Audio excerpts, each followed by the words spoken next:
আমার প্রিয় বন্ধুরা, আজকে আমাদের একটা কাটিং হয়েছে, যেটা হচ্ছে একটা পুট্টি করা ঘরের আউটসাইড দিয়ে।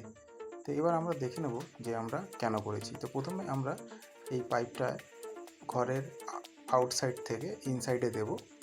আর ইনসাইডে এই কারণেই দেবো, এখনই তোমরা দেখলে বুঝতে পারবে যে আমাদের এই ঘরটা পুরো পুট্টি হয়ে গেছে।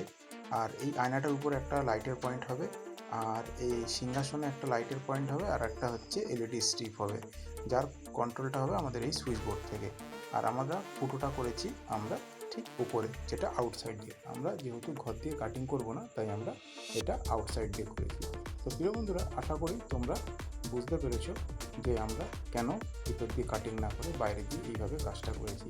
একটা পাইপ নিয়েছি আমরা সুইচ বোর্ড থেকে, আমরা হচ্ছে আয়নার উপরে, আর এটা হচ্ছে আমাদের মেন লাইন, যেটাকে আমরা এখন লাগাচ্ছি।